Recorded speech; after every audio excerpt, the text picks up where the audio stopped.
Good morning, everybody. Steve here from The Buried Life.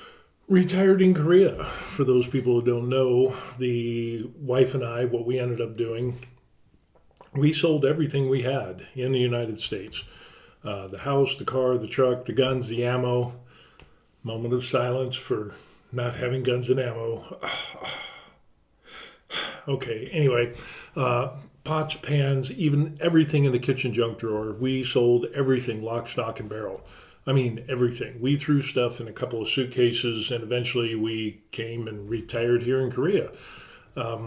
Yeah, kind of a not a normal thing for a lot of people our age. And currently I was 57. I ended up retiring early at what, 53, 54, somewhere around there. And eventually we traveled, we did a little bit of stuff, and then we ended up here in Korea. So with that, part of that is because my wife is Korean. She was born and raised in Korea. We met while I was here in the military. We ended up seeing each other from across the room, and our eyes locked, and time stood still. And I knew that she would be the one that I would marry. And yeah, we met at a Bible study. So there was that. But 34, 35 years later, we're still together, and apparently I'm a keeper now. I've been trained enough to deem keepable. And yeah, retiring in Korea is a thing. It's not too often because Korea does not have retirement visas, kind of like Thailand or Philippines or Bali or Portugal or a lot of those other countries that are seeking people who have pensions or have income to come and retire in their countries. So the wife was able to get an F4 visa, and I was able to get an F1 visa because I was married to her, and she got her visa because she's a returning Korean, even though she's a naturalized U.S. citizen. So Korea has some good things, and so for those people that are wondering, my spouse is a Korean or was a Korean or has Korean ancestry, perhaps you were adopted, that can come into play as well. Yeah, that's how we got here in Korea. And I do want to make a correction because in the past I said that on the F4 and the F1 visa you cannot work. Actually, that's not true. My wife on an F4 visa, she can work. Me on an F1, I cannot work. So I was recently apprised of that, so I'll do another video and make correction of that. But I wanted to get that out to everybody today. And now that is out of the way, we're going to talk about some hobby stuff because people are asking, well, what do you do that you're retired early? And I'm 57. The wife's a couple years older or younger than me, and she looks decades younger, which is awesome. And what do you do when you're retired? There's a lot of people that are asking, well, I'm just, you got to be able to do something. I can't just sit on the beach and drink Mai Tais or, eat bibimbap and Korean barbecue all day. Well, I mean, you could, but it would get expensive and boring, and you'd probably get fat. But what we end up doing is we go to the gym about 3 times a week. So we got that going on. And then it ends up, what else do we do? Yeah, so we got that 3 times a week. We hit coffee shops. We kind of do the normal thing. There's shopping. We're older. We have some medical issues. So, we go to doctor's appointments and all that stuff. So we got that on. And then, yeah, it's kind of the normal life. Go to open air shopping at open air markets for a lot of our vegetables and produce and eggs. And oh my gosh, the eggs here are crazy.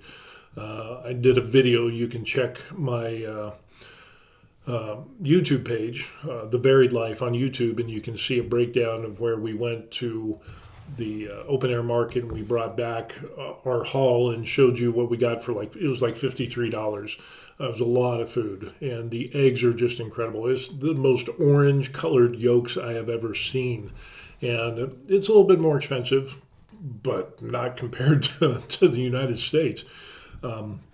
Yeah, people are not eating eggs because they're so expensive. So the reduced expenses is a good thing. And then, do some hobby stuff. So people have been asking, well, what kind of hobby stuff do you end up doing? Like here's a thing where I got into resin printing. So in other words, you have a liquid resin and it goes into this machine. You can Google it. And then what ends up happening is that it produces things like this here, like little miniatures that are hardened resin. So I make those up. So that's kind of cool. And then later on, let's show you what else ends up happening here. So then I end up painting and priming them. So as you can see an example there, and the details on that, that's only like 35 millimeters tall. We're talking tiny type of guys there. And then I also make up some larger ones. So from there, what I end up doing. So this is kind of a big thing. Make some bigger ones. There's one that's 6 centimeters tall, and that's in a resin. And of course, after that, you have to prime them and paint them, and so on and so forth. Here's another example of some smaller ones that I made. So that was kind of fun. So I do that. And then what I end up doing is painting these little bad boys. And so, for example, boom, that's what we got there. So, yeah, it takes a lot of time. Have a lot of fun doing this stuff and the small, intricate stuff. Here's another example, doing a guy in red with a sword.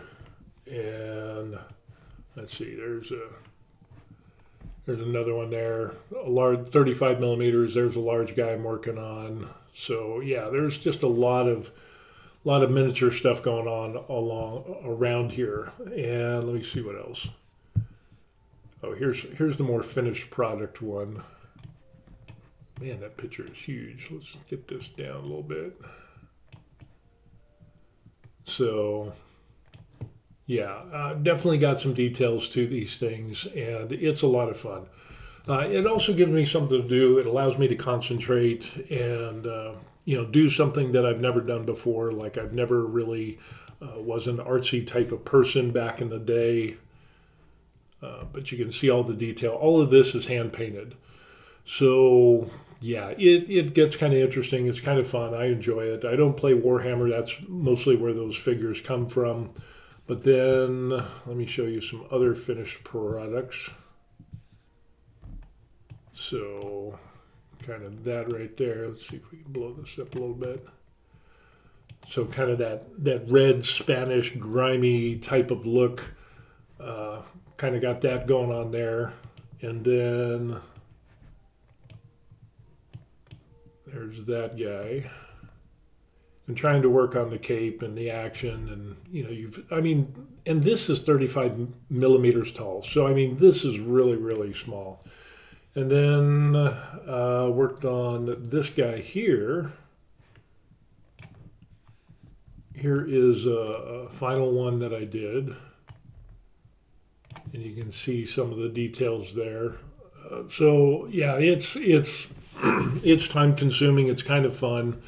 And it's definitely something that I like doing. And check out the cape on that guy. So I'm learning about shading and so on and so forth. So again, it's picking up a new hobby and doing some new stuff. Really have a good time doing it, learning some techniques, and yeah, I'm just kind of doing that artsy thing now. Let me see if I got anything else. So anyway, that's a lot of hobby stuff going on, which is fun. And then for getting more into this, as you can see there, I ended up getting into airbrushing. So airbrushing allows you to put on primer. You can get some great details. And so I'm learning how to airbrush, and I got a Harder and Steenbeck Ultra 2024.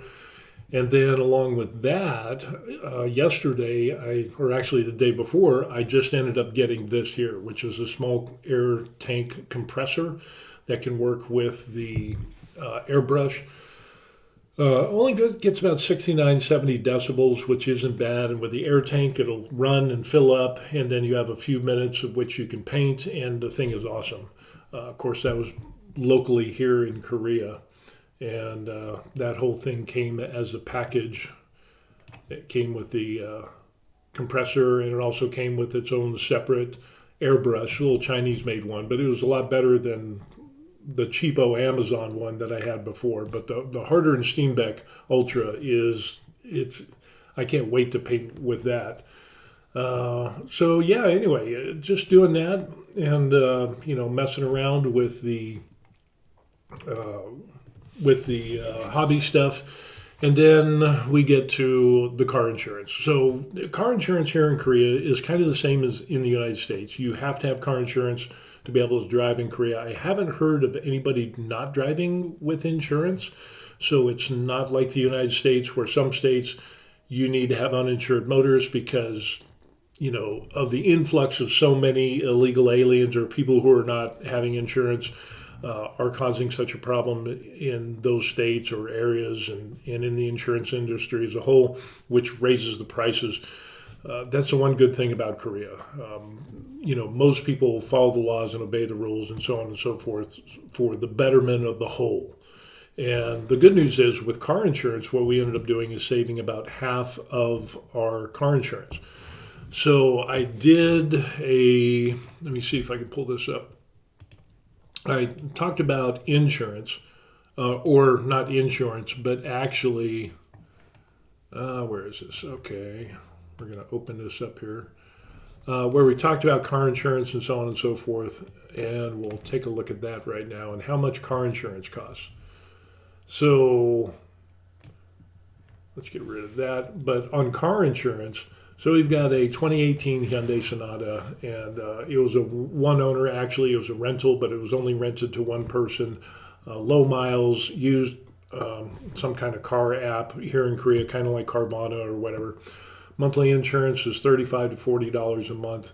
We were able to cut that in half because we don't drive that much. We're retired, so it's not like we're going to work every day. Like I said, we go to the gym like 3 days a week. In conjunction with that, we'll hit the commissary, maybe go to the PX, check the mail on post, and so on and so forth. And yeah, but because of the insurance is based upon, of course, your age and how long you've been driving and your gender, or not gender, but sex, man or woman, and then the miles that you put on a vehicle per year.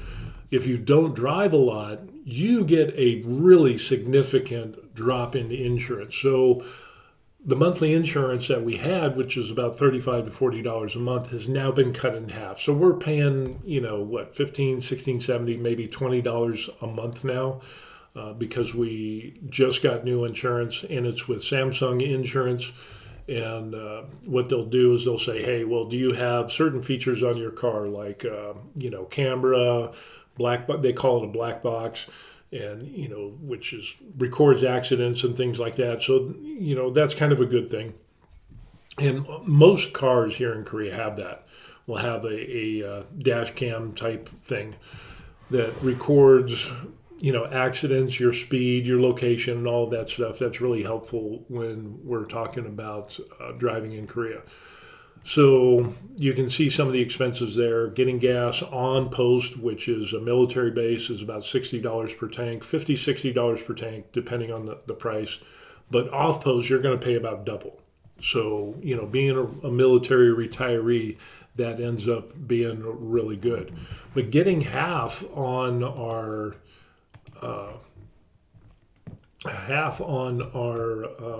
car insurance is really, really good, which is really nice. Again, from 40 down to 20, and based off of just driving. And so basically what will happen is you'll get your car, you'll get insurance, and then after so many months, like after the first year, it's time for renewal, and then you can shop around. And so what the wife ended up doing, and some family helped her, how to shop around for insurance. We ended up getting Samsung Insurance, and with the amount of miles that we drive in a year, and you give them a picture, you send them a picture of your odometer and so on and so forth, and of course they know when you bought the vehicle and the mileage on that vehicle at that time, so they can say, okay, well, this is how much they drove in the last year. And because we don't drive that much compared to most Koreans, boom, we saved half. And so we locked that in, and apparently that's kind of a thing. People will shop around for car insurance here in Korea, and after their term is up, they'll go through an app and just shop around and see if they can save even 10,000 or 5,000 won. And for those of you, what is 10,000 won? 10,000 divided by basically 1,300. So you're talking about $7.70, somewhere around there. So saving $5 to $7, that's a thing. Get the deals, get the discounts. The whole thing about Asians and getting discounts and deals. It is a thing for a lot of Asians and Koreans as well. And of course, me and my wife, that's kind of a thing too. So yeah, it ends up that was really good. So that's some good news. Saving money and some of the expenses that had some people asking about expenses and so on and so forth. So we'll kind of go over that. I guess we go over that a little bit. And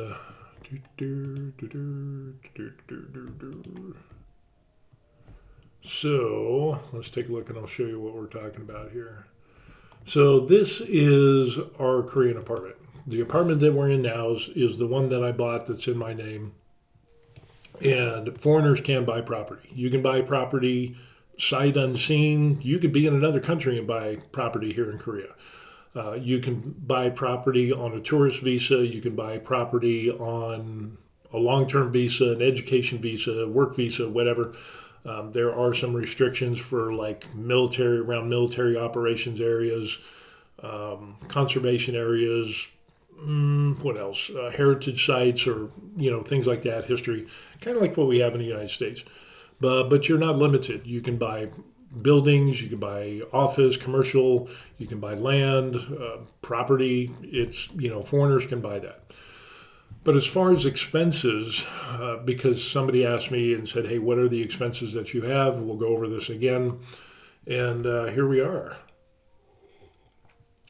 Housing property tax is about $20 a month, which is huge compared to what we paid in the United States. In the United States, we paid, I just looked it up, and the property tax on the house that we used to own in Colorado is coming up on $2,000 a year. Compared that to like $230, $250 a year, and it doesn't go up as high every year as it does in the United States. In the United States, we're paying property tax, and it would go up essentially $100 and some change every single year. Apartment fee is $175, but the electricity, water, sewer, and trash is all included in that $175. And then, of course, also there's the grounds maintenance, taking care of the outside of the apartment building and the elevators and the security and, the lights and all of the stuff that goes on with this super nice apartment building that we're at. Gas and heat is about $64 a month, which is city gas. Internet and cable TV, that ends up high-speed internet and 250 channels of Korean TV with a few English channels like BBC and some others, Nat Geo. That's about $30 a month. 2 cell phones, $80, unlimited service. Yeah, it was like double in the United States. Water filter, every 4 months we have a new water filter come in, get replaced, and the company comes in and does that because of the water here in Korea. We're just used to filtered water, and it makes the lattes taste so much better. So yeah, we're spending, as you can see there, the total with some Amazon, Spotify, VPN Express, some Apple Prime. We still have Prime. I don't know if we'll keep that or not. We're thinking about canceling that because you can order stuff from Amazon and get it sent here to Korea, but you're going to pay some big shipping fees. There is no free shipping with Amazon with products coming to Korea. So you're going to pay for shipping, and anything over $150, you're going to have a VAT tax. So that increases the cost. So unless there is absolutely something that you can't find on like Naver or Groupon here in Korea, yeah, you're going to feel it. You're not going to save money doing that. But basically, we're looking at a total of all of these fees of about $500 a month, depending on the exchange rate. So that works out really well. And like I said, we're saving a good amount of money on that, and people just kind of want to know. Now, we did have, what was it? Okay, here is the, when we rented out a one-room apartment. So before we bought this 4-bedroom, 2-bath apartment, we were able to rent a small apartment, which was $490 a month. It was $130 for the apartment fee, which included, as you can see there, the electricity, water, sewer, trash, and the internet. Gas and heat was like $24 a month, and property tax, we didn't have to pay anything. But when I checked on that property, it was like $12 a month. So we were spending, about $645 a month at that little 1-bedroom. It's called the Paradia, and it was just a short-term rental that we stumbled onto and were able to get, because most rentals here in this area of Onsong, or not Onsong, but Anjongni, close to Camp Humphreys, are mostly 1-year contracts. So we stumbled onto a month-to-month contract, and I think we had to put in for like 3 months or 4 months contract. And then even then we found our apartment. We moved out early, which wasn't a big deal. So we lost some money, but yeah, we knew that was going to happen. So anyway, yeah, that's what we got going on. The expenses here in Korea are definitely a lot less than what they are in the United States, in our experience. And the decrease in expenses allowed us to retire early. So that has been a big benefit to retiring overseas. Now, are there some drawbacks and cons to retiring overseas? Yeah, you're not in the United States. For some people, that is really important. For other people, they think, I'm going to live, die, and be buried in the United States. I never want to leave. That's absolutely fine. But with the number of people that are looking at the rise of expenses and continuing to rise, and inflation and so on and so forth, and housing is like crazy, crazy expensive these days, along with all the utilities and so on and so forth, people are not going to be able to retire, which is kind of crazy. So there's that. But well, some good things are the reduced expenses. Some of the bad things is that you might miss family. Some of the bad things is there's a learning curve to living in an overseas location. There, you have to deal with immigration. You have to jump through some hoops. And then just living in a foreign country is not the same as living in the United States. For some people, it's not that bad. There's that adjustment period where you're going to be frustrated and angry. And, even my wife, even though my wife was born and raised in Korea, when we got married, and then, we were in the military. Well, I was in the military. She came with me, and we were in the States. And then we came back to Korea a number of times. And even though she speaks Korean and she's Korean, the whole 9 yards, the way they do things in Korea is different than the United States. So getting car insurance, paying your utilities, Korean banking is different than banking in the United States. And there's like a trial period, a parole period, kind of when you open your account, you don't get all of the options all at once, until you're deemed a good credit risk. And there's a lot of different things that go on that you need to get used to. And for Koreans, the way they do it is that's how they've been raised and that's how they do it. And so they don't question anything. But when you've been away from Korea for so long, and then you come back to Korea and then you see how they do things. You scratch your head and you're like, why are you doing this? This makes absolutely no sense at all. And it's like, well, that's the way we do it. So it's not wrong, it's just different. And so if you took somebody from Korea and brought them to the United States, they would probably have the same reaction to a number of things there. Well, why do you do this? Well, that's the way we do it. And it's like, well, that's stupid. Doesn't make sense. So it's not that it's wrong or it's stupid or it's bad or it's good. It's just the way it is, and it's just different. So if you have problems with adjusting to change, retiring overseas might not be your cup of tea or latte or whatever you drink. And many different locations will have different rules and regulations. Some countries have more corruption than others.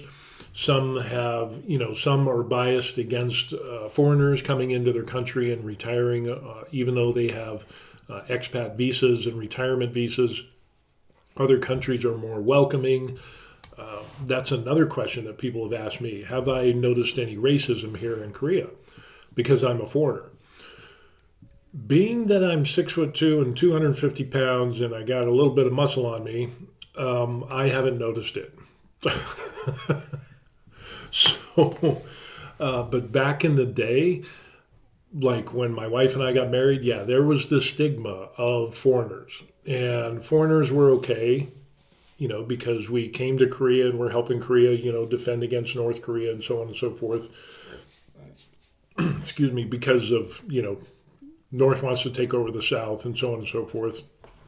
And after the World War II and definitely after the Korean War, the Koreans really didn't have a good military as compared to North Korea.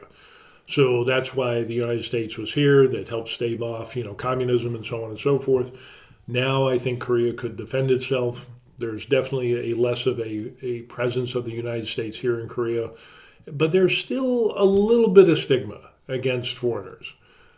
Personally, I haven't seen it, but then I'm at the age where I don't really care, and I'm big enough that people don't say anything to me because I guess they think I would smash them into pieces, which would be illegal. Don't recommend doing that. Violence is not. There's times where violence is the answer, but yeah, you got to look at the self-defense laws and so on and so forth of the country you're in. And it's very surprising on what you will find and on how things operate. But yeah, I haven't experienced it much. I have noticed some Koreans rolling their eyes at me. I kind of get that side glance, or whatever. I understand enough of Korean to know when somebody's cussing and so on and so forth. But that's kind of more around the military bases. But the further out you get into Korea, I haven't noticed that. I'll get stares because I'm 6'2" and 250, and my wife is like 5'3" and weighs $110. So there's that difference there, and so people look and stare and whatever. But there's not that stigma of what it was when we first got married of, oh, you married a foreigner, hence you must be of ill repute. The woman must be of ill repute, and it was frowned upon. These days, you have foreigners on Korean TV. You have foreigners, they got TV shows where you have a foreigner with a Korean, they're married and they're traveling or whatever. And so it's more widely accepted now than when it was back in the day. So thankfully, that's a good thing. But I haven't noticed, as bad as it was. Back then I noticed there was some racism going on, and there was some prejudice going on back in the day when we first got married, and even amongst U.S. people, United States citizens. They think that you married a foreigner from another country. It's like, oh, mail order bride or whatever, and so there are some times where people have asked me, oh yeah, mail order bride, and I said no, I was a mail order groom, and then people are like, what? And I said, oh yeah, I put my picture and everything in a mail order, thing, and so women would this was before Tinder and all that stuff and swiping, and she picked me out, and I was a mail order groom, and then it just kind of flips people's lids a little. That's not how it happened. But it just kind of, for stupid people, I talk about that, and it's like, yeah, no, that's not how it happened. It's, you just like with any relationship, you meet somebody, you spend time with them, and if you like them, you spend more time with them, and then over time of being friends, then sometimes it goes past friendship and into courtship, and then from courtship into hey, let's spend the rest of our lives together. I don't think there's I don't look down on people for marrying people from another country or another race. As long as you treat your spouse good and you treat each other well, I don't see what the problem is. But back in the day, apparently that was a big problem. But now, not so much. And now we're at the age where we don't really care. And it kind of helps that I'm a big guy, and if anybody does say anything, I'll puff up and put on the beat my chest and do the alpha male thing, and yeah, don't have any problems. So yeah, there's that. But other than that, we're at the age now. I'm 57, and honestly, we don't care. Um, those people don't pay our bills, so screw them. For the few people that are like that, whether they're Koreans or whether they're Americans or any other nationality, yeah, y'all don't pay my bills, so I don't really care. So yeah, it's water off a duck's back. Some other questions. Let's see what else. What else do we got going on? Not a lot. Not a lot. Winter is slowly fading away, and we're getting temperatures in the 30s, mid to high 30s and low 40s. So it's kind of bouncing back and forth. Like, what is it right now? I can tell you what the weather is here. It is currently 27 degrees, and today is going to be a high of 41 degrees. And then we're looking about the rest of this week, which is a few more days in low to mid 40s. Next week, we're looking at 51, 57, 61.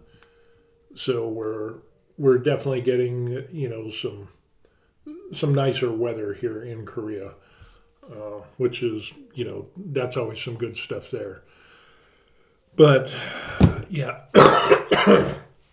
excuse me. The only thing I don't like is the air quality, and that's why I'm coughing.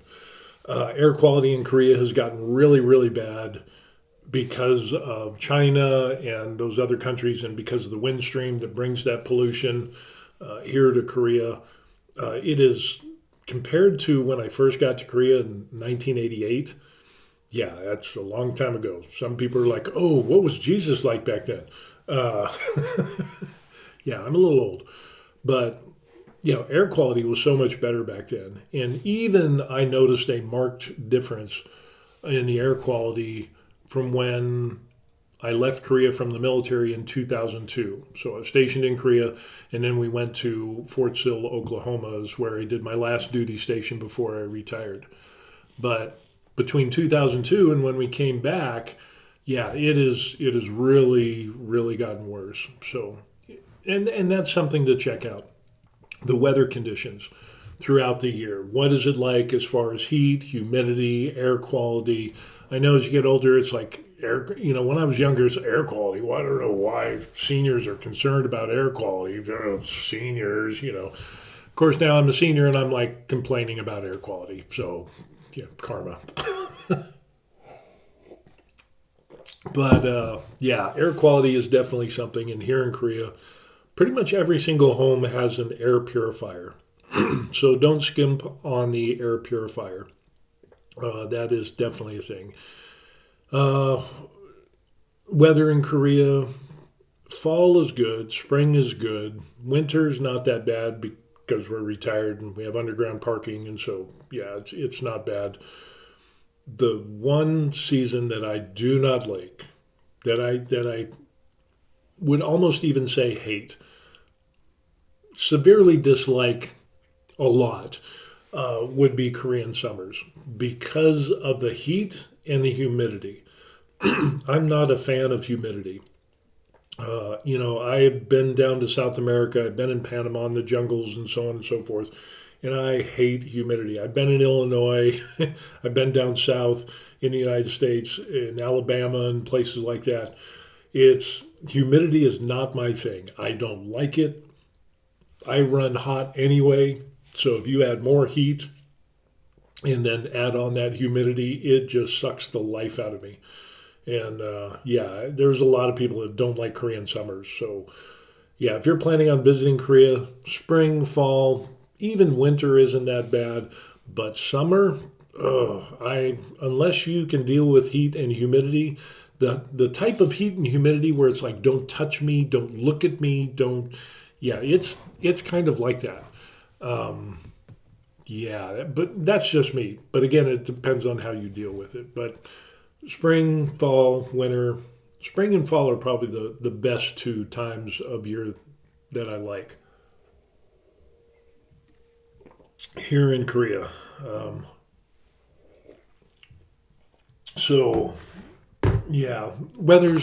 Of course, being retired, it's not that big of a problem because we got air conditioning, you got humidifiers, dehumidifiers, and so on and so forth. So just makes it kind of interesting when we go to the gym during the summer months with the heat and humidity. It's kind of like you get the added sauna benefit. So there's that going on. Other than that, festivals, New Year's is coming up, which is, what day is today? Today is Thursday. So Lunar New Year will be tomorrow.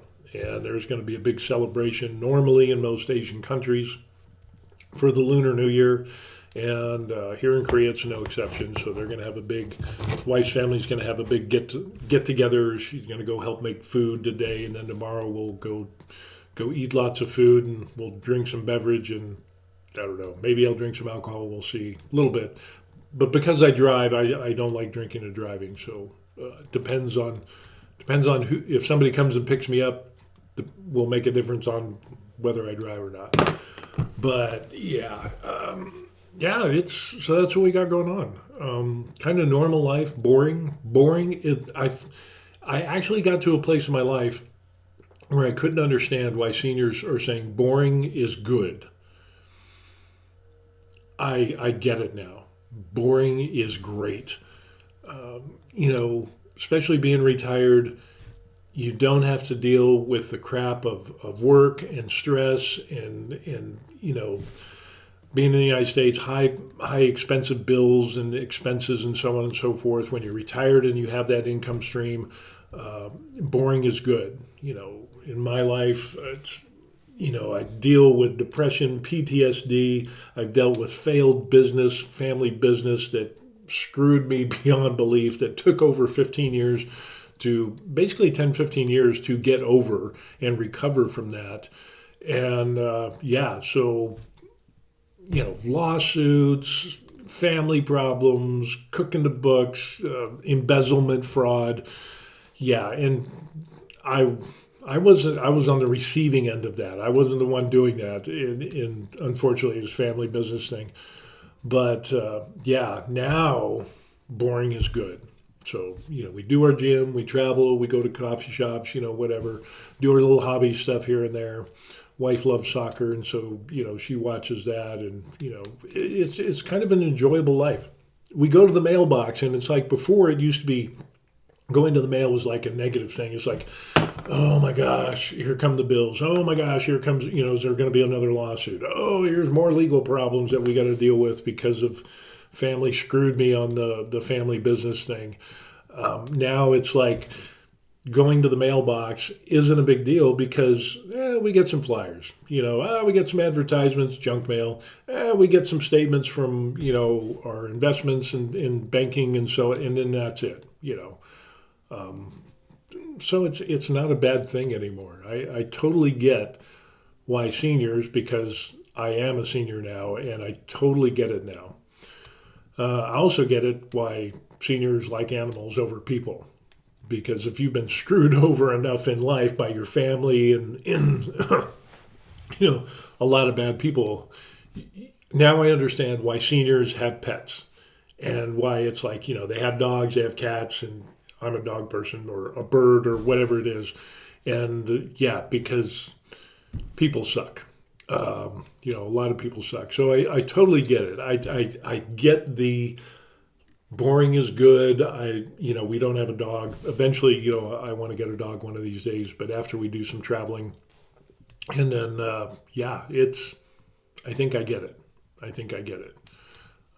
So for all the older seniors and the people who have passed on into the netherworld, I apologize for, talking down or, old people want boring stuff. They're crazy. I got it now. So yeah, it's a good thing. Boring is good. Have your routine, do your thing, do your hobbies, your little things, and no drama. That's the biggest thing, the no drama.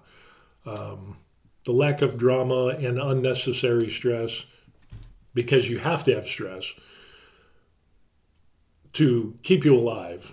You have physical stress, emotional stress, all different types of stress. Some stress is good, but some stress is bad. And if you don't deal with the stress, it's going to be bad overall.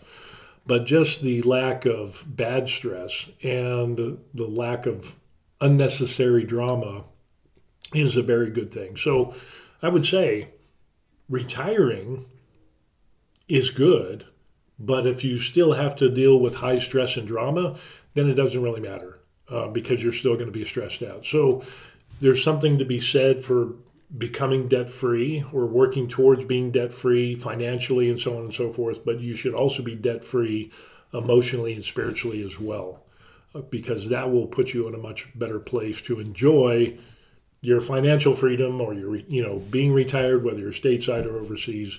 And yeah, it's definitely a thing. So that's what we got going on. Just some interesting stuff going on. Again, hobby stuff. Kind of rambled on a little bit about what's going on and all of the good stuff that is hitting here in Korea. The thumbs up and all of that. There's a thumb. Boom. It's been good.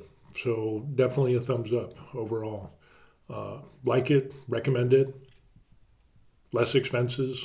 Allowed us to retire early and start doing things that I didn't think I'd be doing before. As far as hobbies and doing certain things. And I like going to the gym. I like hitting the sun and relaxing. I like my little routine that I got.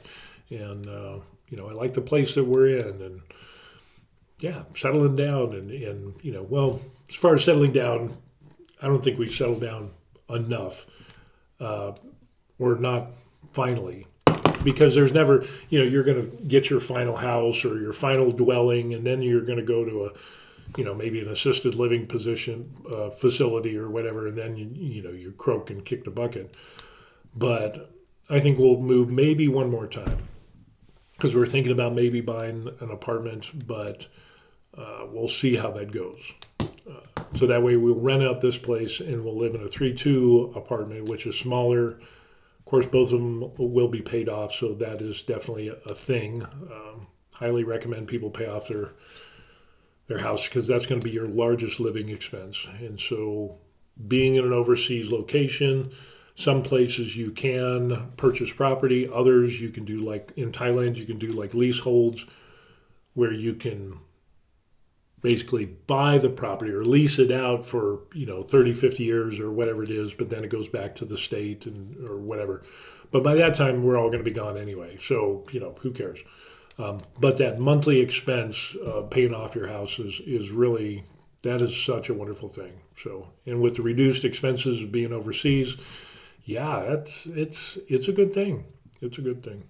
So anyway, that's what we got going on. I mean, like I said, nothing too exciting. Boring is good. And hopefully everybody has a good Lunar New Year. I know it's not really a thing for people in the United States, but for people in Asia and things like that, Happy Lunar New Year. It's a thing. So enjoy it if you do. If you don't worry about it. Have a good new year. You're already into your new year, and then we'll see you on the next video. So if you got any questions, put them in the comments. See you. Take care. Peace.